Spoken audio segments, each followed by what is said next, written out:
existe. Vocês viram aí que legal? Para eles poderem resolver o problema, um abraçou o outro teve que encostar no outro. Teve até uma dança, né, de balé. Né? E abraça para cá, o Ivan pegou a esposa assim, abraçou por trás, carinhosamente e tal. Então os dois juntos foram buscar solução. Uma solução existe. Agora, a solução estava onde? Estava muito mais perto do que eles podiam imaginar. Entraram por dentro da corda, e desce para lá, e desce para cá. E estava aqui, diante dos olhos de cada um deles. Né?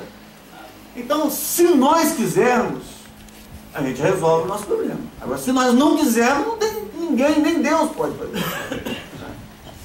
Então, o problema tem solução. E ele está pertinho da gente. Esse momento que a gente está vivendo aqui, esse já é o primeiro passo que a gente está dando. Estamos aqui em busca de quê? Estamos buscando auxílio. E esse auxílio, o Senhor, Ele nos abençoa. A pessoa que é viciada, por exemplo, ele tem que dar o primeiro passo. Ele tem que buscar ajuda, ele tem que admitir que é doente. O problema é que a maioria dos casais não admitem que estão atravessando por alguma crise. Não admitem. Eles querem levar e quer. Porque são crentes, porque às vezes são comprometidos, né, com a igreja, às vezes tem alguma função de frente, de liderança da igreja, eles acham que ele tem que manter isso. Né? Nós tivemos uma situação em que um presbítero, depois que a esposa morreu, no mês de família, a gente entrevistando, fazendo assim, aproveitando a experiência dele, e ele falou assim: olha, eu senti o desejo aqui de desabafar algo que eu carreguei por 49 anos e 6 meses. O meu casamento foi um peso para mim, que eu carreguei a vida inteira como um peso. Mas nunca buscou ajuda, por quê? Porque era um presbítero. O presbítero não é anjo, o presbítero é gente. Não é um ser. Não, é gente que tem carne, tem osso, tem sangue, tem temperamento, tem tudo que você possa imaginar, um presbítero tem. Nós também atravessamos fases difíceis. E não é vergonha nenhuma a gente admitir que a gente precisa de ajuda. E muitos casamentos acabam terminando porque as pessoas nunca buscam ajuda. Tem coisa que a gente não dá conta sozinho. Né? Não dá conta sozinho. Alguém precisa estender a mão. Um conselho, uma palavra, uma motivação, abrir os nossos olhos, que às vezes estão vendados para determinadas coisas. Tem coisas que são simples. Né? Há relacionamentos que consertam por apenas uma mudança simples, pequena, fácil. Então, essa lição do cordão ela é muito interessante. Né? Interessante, irmão Luci, igual o senhor está falando. E as pessoas têm que gastar tempo no relacionamento, né? Investir tempo. Isso. O que o irmão mostrou. Não poderia, tinha que pensar, comunicar e gastar tempo, não é? O casamento, como o irmão está dizendo muito bem, muito certo mesmo, todos podem passar por crise. Mas você tem que querer o levantar, desejar. E gastar tempo ali para estruturar, né? Gastamos tempo. Mas a minha esposa passamos por várias crises. Por exemplo, a gente muito apegado, muito junto e tal, aí nasce o filho. A prioridade vai para onde? Eu fiquei isolado. O negócio tá pegando lá dentro do quarto, o menino chora lá. Ele grita: mãe! Aí teve um dia que eu falei assim: não, vamos consertar isso, não, você não vai não. Essa crise é difícil, gente. A coisa complica, porque a gente passa a ser terceirizado. Se sobrar tempo, não, deixa ele gritar, não, mas ele está gritando, não deixa pra lá. O homem tem facilidade também de conseguir desligar isso, mas a mulher tem mais dificuldade. Então, pros ouvidos. Não, mas eu arrumei um tapador. Então são crises. Quando a criança bate na porta. Mas aí eu comecei a orientar meus meninos. Falei assim: ó, vocês vão mexer na maçaneta. Se ela estiver trancada, você sabe que o papai e a mamãe estão namorando. Ou então você coloca lá uma plaquinha lá de fora, né?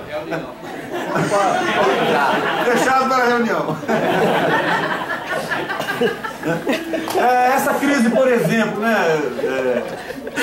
Nos meus 50 anos de idade, fizeram uma grande reunião. Nossa igreja reuniu e convidou e chamou gente, meus amigos, chamou gente de todo lugar, e deu muita gente. E um dirigente, né, floreando suas palavras, querendo me agradar, e disse assim: nós estamos muito felizes, né, com o aniversário do Moloci, que hoje está completando meio século. Sim. 50 anos ia sair tão, né, suave, mas meio século, nossa! Aí para essas coisas assim, aí a gente entra, o homem com 50 anos, ele começa a entrar numa outra crise. Aquela crise já de não dar conta de tudo como ele dava conta. Aí começa a haver um desespero, uma ansiedade, uma falta de ar, né? Uma coisa assim. Então, são crises que a gente vai atravessando cada fase da nossa vida. Mas o mais importante de tudo é que quando você tem o conhecimento, isso vai aliviando, né? Porque se eu completei 50, minha esposa também está na mesma trilha, né? As dificuldades que se apresentam para um, se apresentam para outro também. A mulher, quando entra na menopausa, é bastante complicado, mas muito complicado. Muitas mudanças ocorrem, muda por completo, e a mulher também começa a cair no desespero, como se o marido já não começasse mais a se interessar tanto por ela. Porque estão acontecendo algumas mudanças. Então são fases que a gente precisa estar, né, bem com Deus, porque Ele vai suprindo as deficiências. Não foi Ele que instituiu a nossa vida conjugal? Então Ele tem os instrumentos, Ele tem suporte para poder fazer com que as coisas continuem funcionando da mesma forma, com a mesma alegria, com a mesma esperança, com a mesma satisfação e motivação, né? Então é muito importante essa ilustração que a gente acabou de fazer. Existe aqui algumas coisas que eu queria passar para vocês, que podem ajudar, né, a resolver esses tipos de problemas. Como, por exemplo, o perdão, né? A gente já começou a dar um toque nisso aqui ontem, ou hoje pela manhã, a questão do perdão. Para o homem é muito fácil ele achar assim, que a mulher, por ser mais frágil, mais dócil nessa parte, ela resolve isso com facilidade. A mulher perdoa. Aí você fez aquilo com ela ali, e o tempo, daqui a pouco ela chega de novo e isso fica esquecido. Eu quero dizer uma coisa para vocês: a mulher nunca esquece aquilo que foi feito para ela. Não.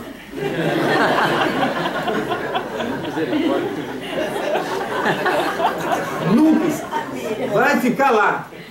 Entendeu? Aquela ferida ali, se não for tratada, se não colocar remédio, se não colocar azeite, se você não lidar com aquilo ali vai ficar. É um problema que está ali. É um gigante adormecido, está lá. Não. O único remédio é perdão. Isso não te faz menor, isso não vai tirar a sua autoridade, isso não vai tirar o seu machismo, isso não vai tirar nada de você, nada. Uma coisa que minha mãe às vezes discutia com meu pai era a questão de como ele brincava com a gente, os filhos, né? Meu pai era daquele que rolava com a gente pra cá, e media força pra lá, e botava queda de braço pra cá, e queda de braço pra lá. E a mãe sempre falava com ele assim: você vai perder a autoridade dos seus filhos, você fica brincando desse jeito com eles, não pode, você tem que manter o respeito. Mas é interessante, se isso não funcionou com vocês, lá em casa funcionou. Nós nunca perdemos nenhum, meu pai nunca deu um tapa no filho. E a gente tem até hoje uma admiração por ele, a palavra dele, o conselho dele, né? nunca procurando muitas coisas, eu não fiz de errado na minha vida, porque eu falo assim, se meu pai souber disso, pô, eu vou entristecer meu pai. Era amizade mesmo, amigo de verdade. Então isso não mudou em nada, né? Então muitas vezes o homem não pede perdão à mulher porque ele acha que ele vai ficar diminuindo o direito dela. Não tem nada a ver, muito pelo contrário. Perdão é um remédio. Alguém diz que quando você perdoa, você se liberta. E ao mesmo tempo, liberta a pessoa. Você está deixando aquela pessoa livre. Mas ao mesmo tempo, você também se sente livre. É um peso que você tirou de cima de você.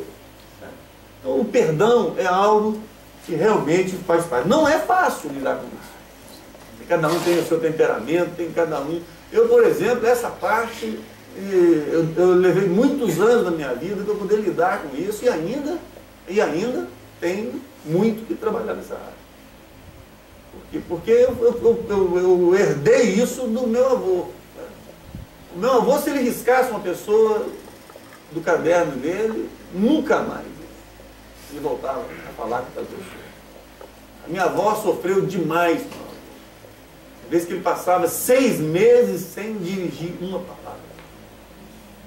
Super, aquele camarada rude lá da roça, um temperamento terrível.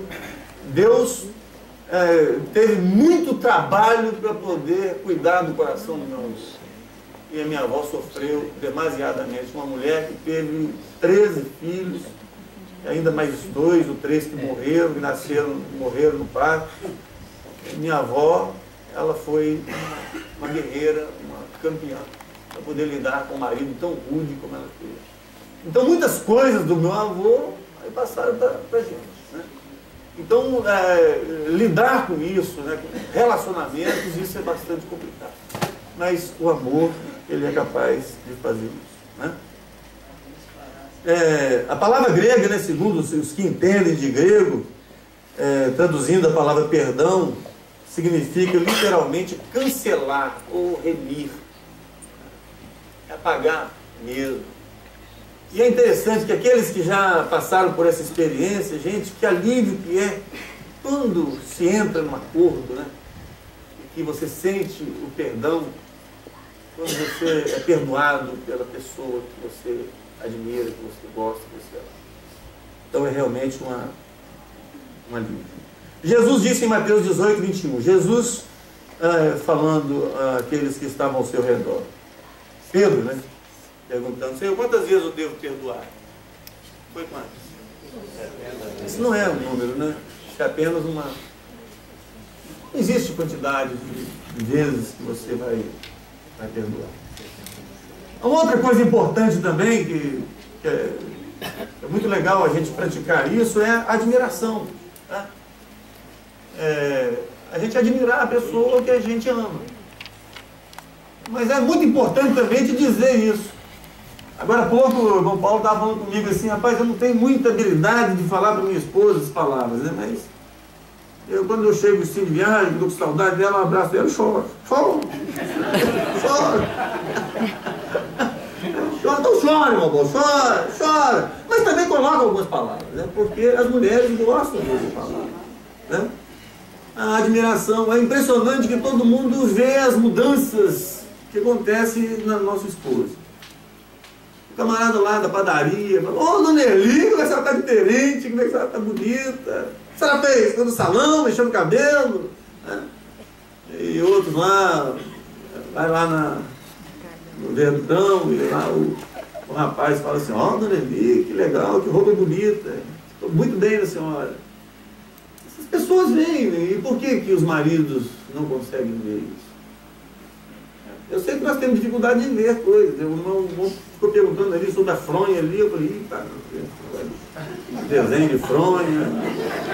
E começou a aparecer desenho ali, que até agora eu estou pensando, que desenho que era aquele? Eu tenho que olhar, examinar melhor essa fronha, né? Afinal de contas, bati a cabeça nela ali, dormi em cima dela ali, né? Mas as mulheres veem tudo isso. E às vezes o que acontece? Quando você não faz isso, começa a gerar dentro de você um ciúme. Ciúme. ciúme ardente, aquela coisa toda, mas por que esse cara falou isso com você? Né? Eu não preciso me importar com ninguém que elogie minha esposa. Por quê? Porque antes que eles elogiassem, ia sair de mim. Então, já não é mais novidade. O que desperta na mulher essa dificuldade de entender isso é por que os outros estão falando isso, mas o marido que ela queria ouvir não fala. Né? A minha esposa, por exemplo, tem muita dificuldade de dizer eu te amo. Eu sei que ela me ama. Mas tem hora que eu falo assim, fala. Mas a sua esposa, quando ela vai no açougueiro, tem certeza que ela escuta. Aí tem hora que ela fala assim, vai falar o quê? Não fala. É bonito de ouvir isso. É interessante o Senhor Jesus, né, falando assim, ó, tem que orar sem cessar, ore, mas Deus sabe tudo que a gente pensa. Antes que haja uma palavra na minha boca, o Senhor sabe. O que Ele quer? Fala. Assim, tem uma coisa que arrasa, que arrebenta o coração de Deus, é quando a gente fala. Quando você vê aí essas doxologias, né, na palavra, esses elogios, né, falando de Deus. Gente, como isso mexe com o Senhor? Quando a gente fala assim, quando o salmista fala, Senhor, eu te amo. E ele ainda explica por que ele ama. Eu te amo porque o Senhor me ouve, o Senhor sempre inclina os ouvidos para me dar atenção. O Senhor, quer dizer, eu te amo, simplesmente eu te amo. E o Senhor gosta de ouvir isso. E nós gostamos de ouvir isso. Não é só as mulheres que gostam de ouvir, não, os homens também gostam de ouvir isso. Eu amo quando a minha esposa coloca gravata em mim. Uma coisa simples, né? Mas para botar gravata em mim, eu tenho que ficar colado.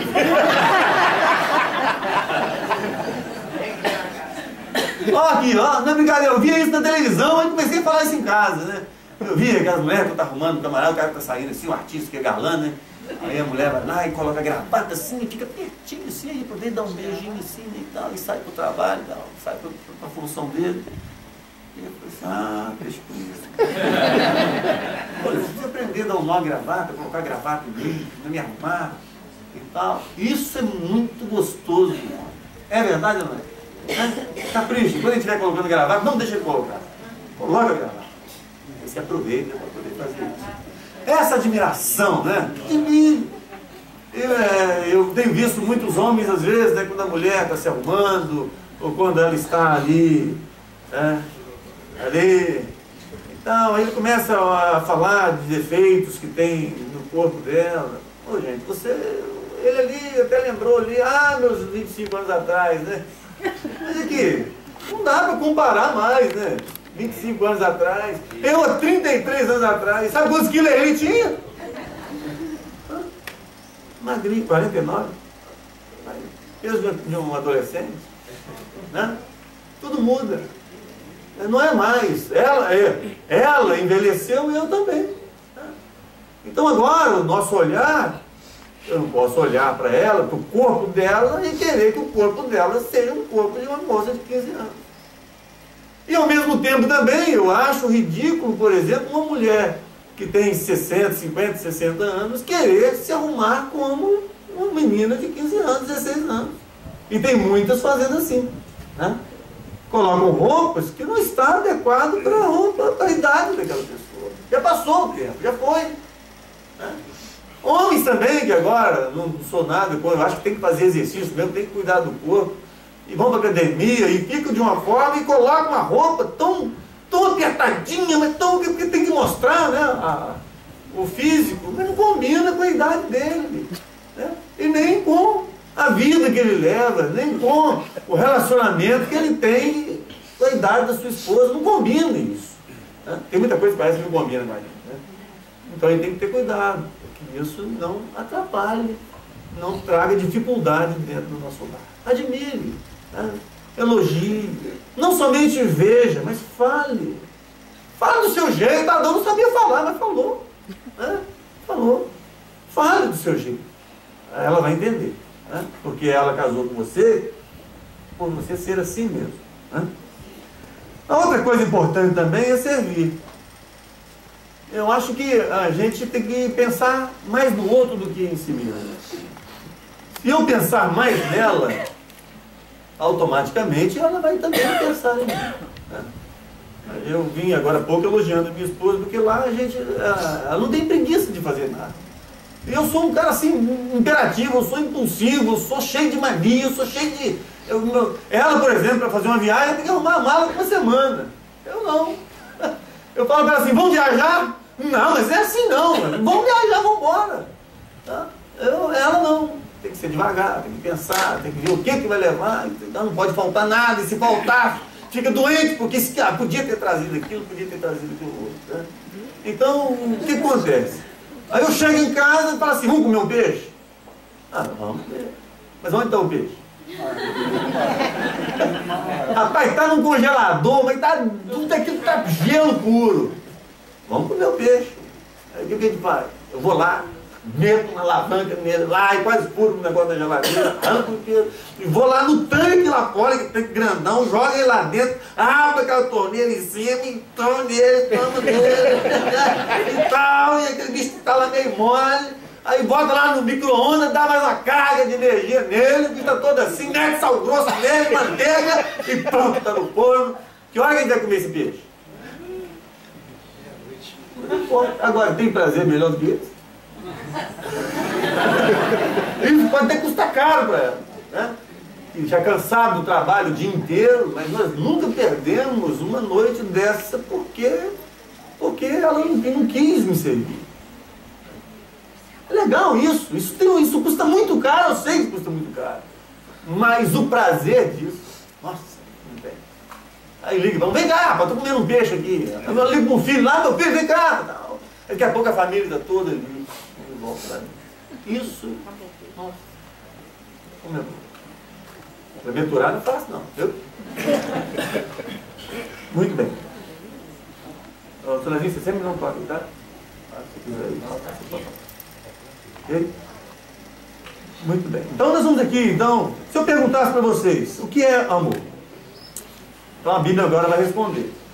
A primeira palavra que nós encontramos de definição de amor, em 1 Coríntios capítulo 13, é que o amor é paciente. Então se a definição é essa, a gente já entra já arrasado aqui, né? O amor é paciente. Eu fiquei pensando ali na hora de tirar aquela fotografia. Gente, aqueles mosquitos me mordendo. E o sol. Eu falei assim, e a minha esposa está lá em cima. Com aquela máquina, tirando da fotografia, escrevendo daquele jeito, eu ia meter um laço assim, né? E puxar ela de lá. Paciência não é fácil a gente exercitar. Alguém nasce paciente? Quem é que nasceu paciente? E é interessante que todo mundo tem essa receita pra gente, né? Mas você precisa ser mais paciente. A esposa fala para ele, calma! Quantas vezes você já falou isso para ele? Calma, não é assim não. Né? E o marido para a mulher, nossa, sabia que falta de paciência comigo, hein? Todo mundo tem essa receita. É igual, diz que de louco, de médico, todos nós temos um pouco. Né? Ninguém pode falar, você não pode falar perto de ninguém, assim, para tomar uma dorzinha de cabeça. O que ele fala? Toma remédio. É um remédio caseiro, né? Você fala assim, nossa, não estou com um filho muito legal. Vai tomar bolo. Né? Sempre vai citar alguma coisa. A paciência é assim. Praticá-la, né? Nós temos maior dificuldade de praticar a paciência, mas citar, pedir que os outros sejam pacientes, todos nós fazemos. Mas o que é ser paciente? Ser paciente é você ter a oportunidade de revidar. Você está com a metralhadora na mão. Você está com a arma na mão. Você tem todo o poder, você tem tudo, você tem todo o direito de revidar o agravo que lhe foi feito. E você não faz. Já pensou?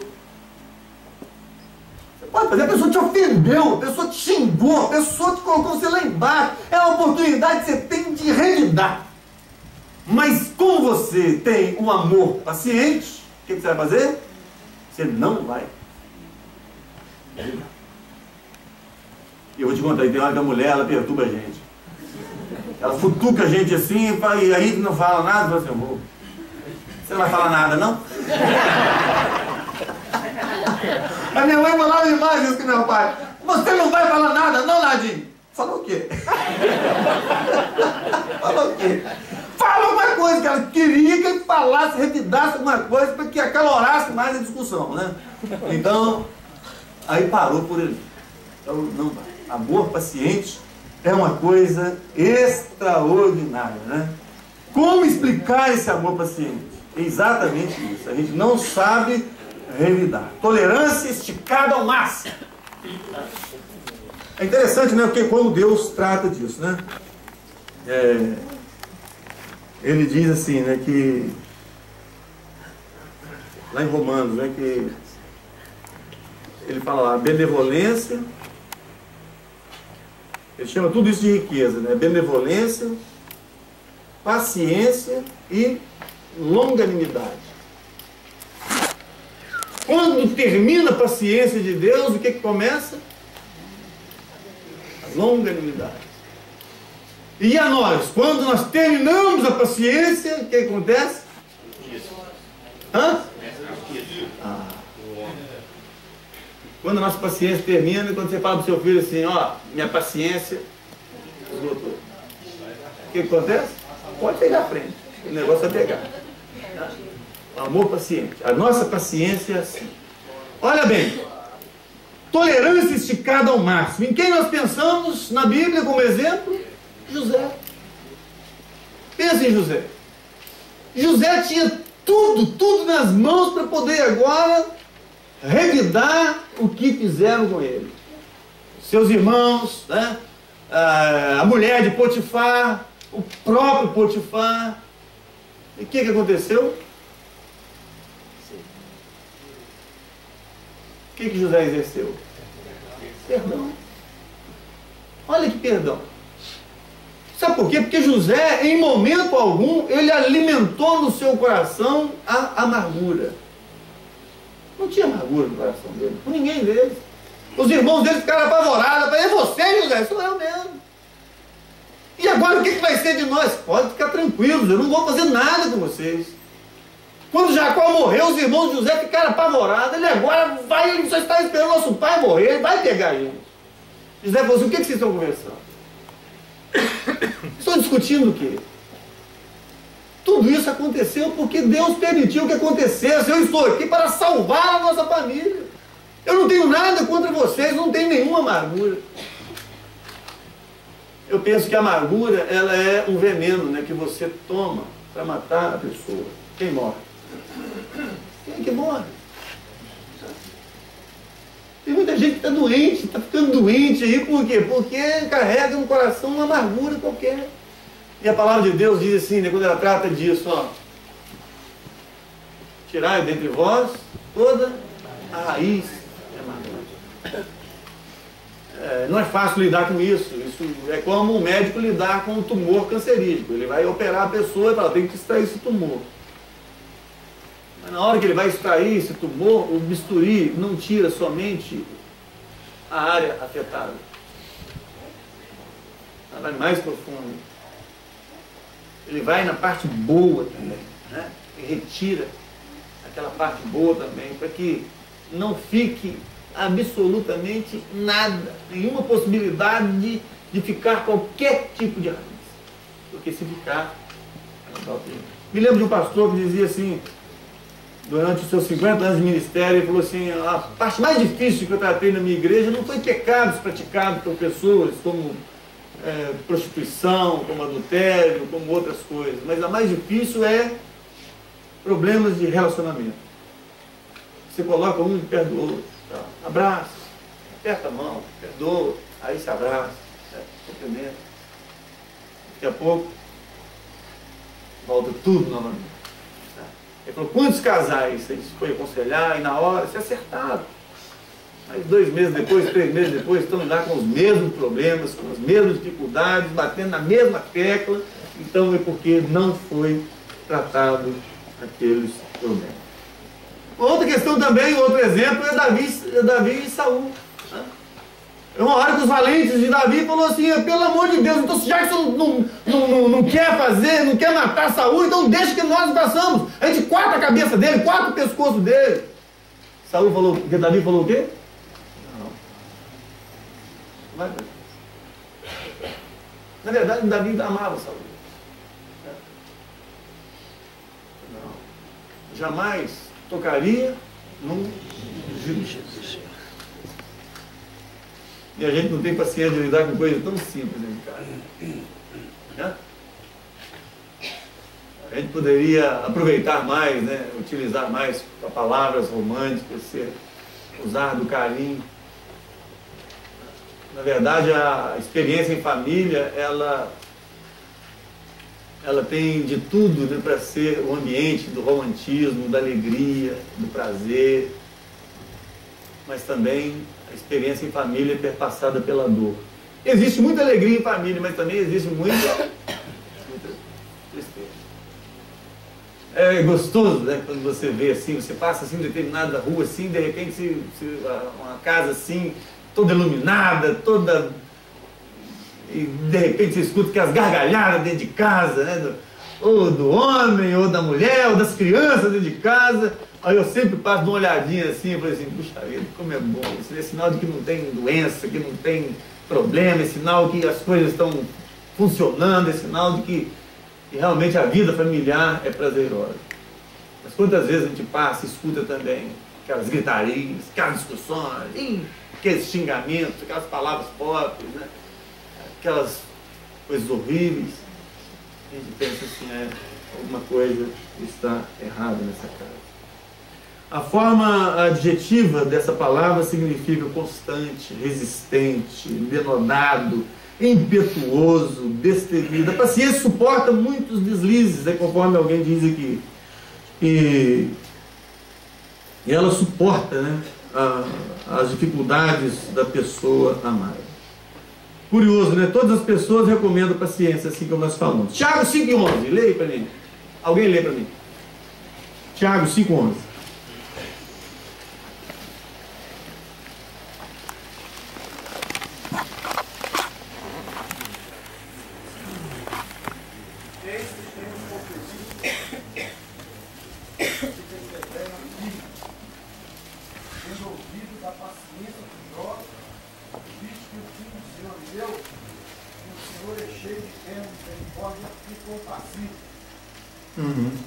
Jó para mim é um exemplo, né, em todas as áreas, né?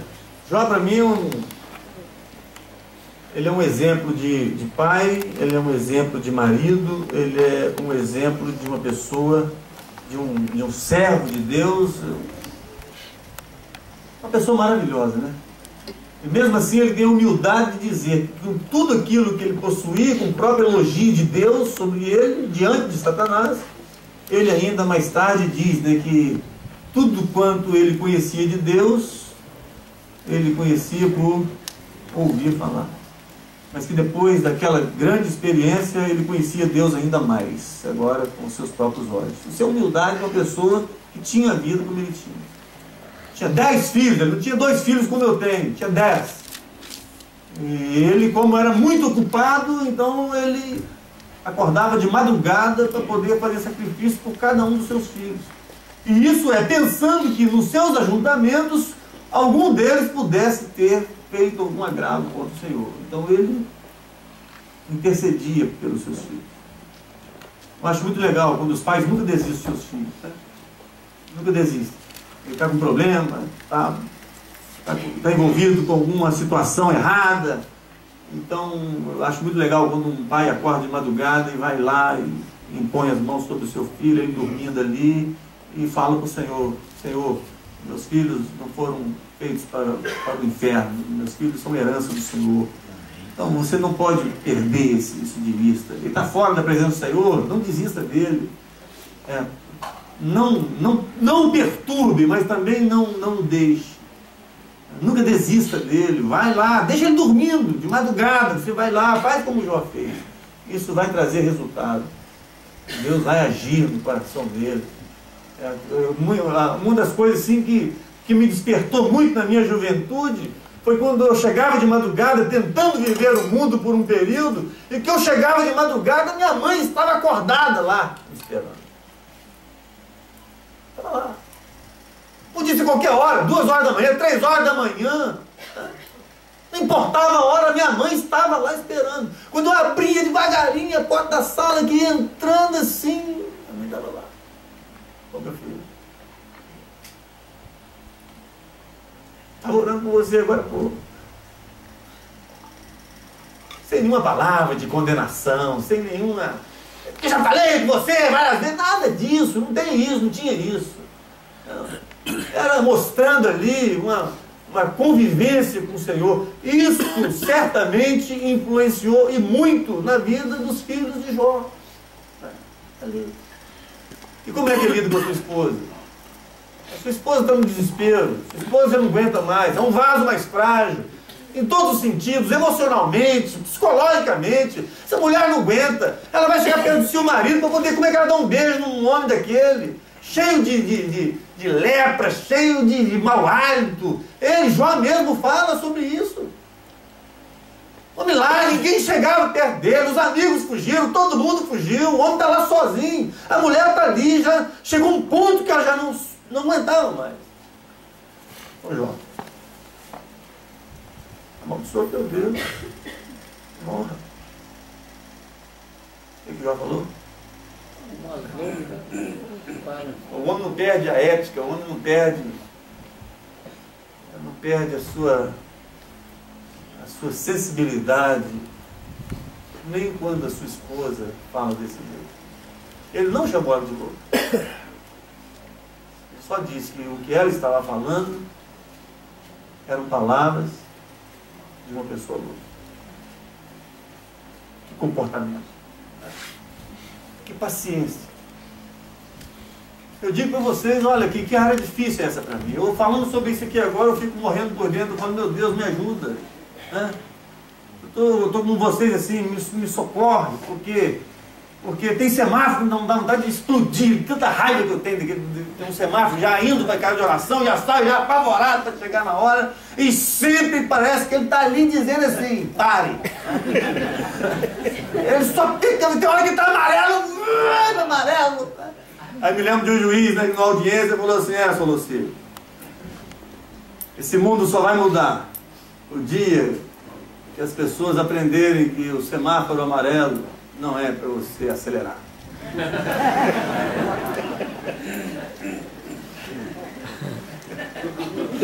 O que você faz no sinal amarelo? Sonezinho, que dificuldade! Eu saí dele e falei assim, puxa vida, rapaz, eu um pregador do evangelho, ouvi de um juiz mandar eu tirar o pé do freio num semáforo amarelo. Amarelo é para assim, diminua o máximo que você puder. Diminua, vai diminuindo o máximo para ele ficar vermelho, já pensou?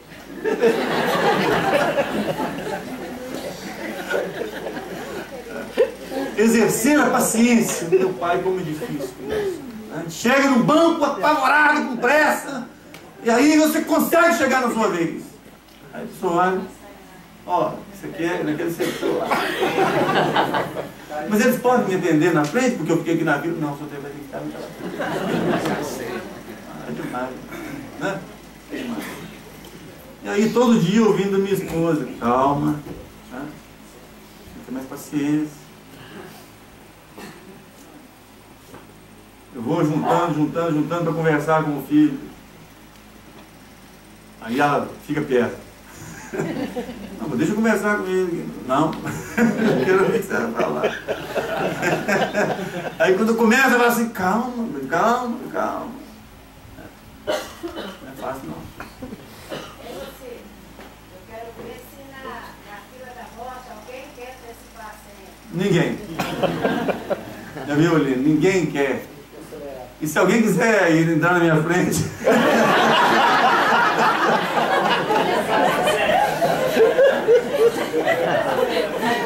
Não tenho nenhuma pressa para poder fazer isso, né? Uma outra coisa importante aqui, né, que a palavra de Deus diz aqui, né, que o amor, ele é benigno. Como explicar isso? O amor benigno, ele nos dá a ideia aqui de reagir sempre com bondade às pessoas que te maltratam. Olha só, parece que esse tipo de amor é um outro amor que eu não consigo entender muito bem, né? Porque quem é as pessoas que a gente mais gosta? Quem são as pessoas que você mais ama? Quem são? Aquelas que te amam. A pessoa que te faz bem são essas que você mais gosta. Mas é aquela que te trata mal. Tem pessoas que a gente já não gosta delas, sem elas, coitadas, elas não tiveram nem chance de se defender. Não fui com a cara daquela pessoa. Não, meu sangue já não combinou. Não, bati o olho, já vi logo que não presta. Olha, gente, o que é isso? Olha, elas estão sepultando a pessoa, mas sem nenhuma chance. Gosta. Um dia eu falei pro irmão Marcos Soares, né? Eu falei, rapaz, fizeram de tudo me gostar de você. Porque eu encontrei uma porção de gente em muitas igrejas que falaram assim, rapaz, esse cara é polêmico, esse cara, não traz ele na sua igreja não, esse cara não presta. Né? Mas depois a gente vai conhecer pessoa, não é assim, gente. Não é assim. Todos nós temos uma dificuldade qualquer. E às vezes a dificuldade nossa é tão transparente que a pessoa já vê isso, né? Aqui estampado. Um amor benigno, ele é diferente. Ele não somente ele trata as pessoas que te tratam mal com bondade, como também ele procura a ocasião de fazer o bem. Ele busca a ocasião de fazer o bem. Ele está lá. Ele vai atrás das pessoas para poder fazer o bem. Quem é a pessoa? Não importa. Agora, o problema todo é que às vezes a gente não consegue exercitar isso nem dentro de casa. Né? A gente não consegue fazer bem a pessoa que a gente mais ama. Nós vimos aqui ontem que ninguém de vocês casou por ódio. Casou? O que promoveu o casamento de vocês? Fala aí. Amor. E agora? E agora? Ele está funcionando da mesma forma que funcionou lá quando começou? Porque eu vou te contar, tem relacionamentos de amor que começa de um jeito. Lá na nossa igreja, lá um tempo atrás, alguns anos atrás, eu sempre falei isso aí, o pessoal riu. Por quê? Porque aqui não tinha lugar para esse casalzinho. Era dentro da igreja, era fora da igreja, era no pátio da igreja, era do lado de fora da coisa, onde esses meninos estavam grudados no outro, trelados no outro. E aí os irmãos falaram, você que tem mais jeito, conversa com ele. Rapaz. Aí eu ia falar, rapaz, maneira, rapaz, aqui dentro da casa de oração, você tem que maneirar, rapaz, daqui a pouco você vai casar, você resolve isso, mas calma, tenha paciência. E no outro dia tá ele lá de novo, e sentado perto, engraçado, agarrado. Chegaram até a pensar assim, gente, não podia fazer igual as igrejas que implantaram essa doutrina, botar homem sentado aqui, mulher sentada aqui, para poder acabar com esse negócio. Mas tinha hora que o negócio era bonito até de ver. Não, ficava com ciúme, né?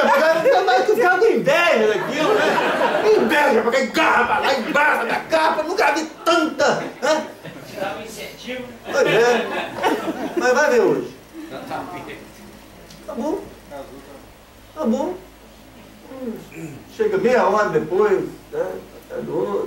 Você não vê mais de mão dada, você não vê mais abraçado, você não vê mais. Cadê aquele entusiasmo, cadê aquela paixão, cadê aquela coisa?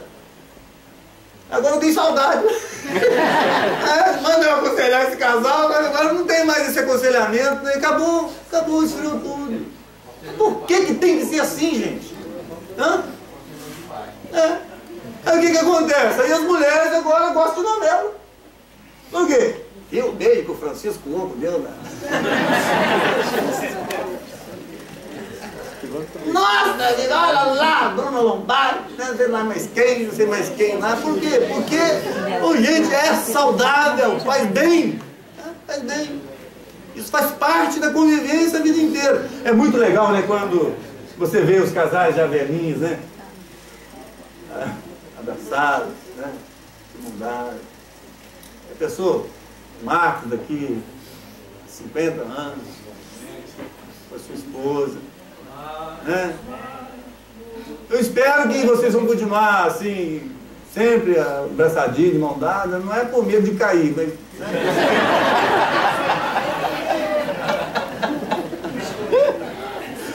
Mas porque, né? Faz bem.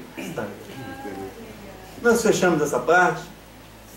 Eu estou muito feliz em poder compartilhar com vocês. Eu não estou aqui dando lição de moral para ninguém. Eu falando isso para vocês assim, é que eu estou me sentindo sentado aí também. Eu não estou trazendo novidade nenhuma para vocês. Tudo isso aí nós sabemos. Né? Tudo. Não tem nada de novo aqui. Apenas eu estou trazendo, né, a nossa lembrança de que o nosso relacionamento ele pode ser melhor se nós quisermos que ele seja. O que o Senhor hoje está dizendo aqui assim, você quer, eu te ajudo. Você precisa de quê? De mais lenha? Você quer mais lenha? O Senhor dá. Está faltando o quê? É verdade. Está frio? O Senhor aquece. O amor está apagando, está faltando chama? O Senhor, Ele faz isso.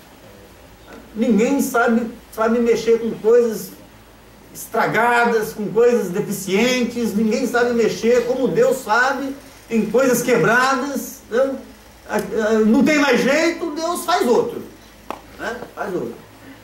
Deus renova, Deus transforma, Deus tem poder para fazer o que quiser fazer. Agora, Ele só faz se nós chamarmos e pedirmos pela ajuda dele. Tá bom assim? Amém. Vamos cantar mais um?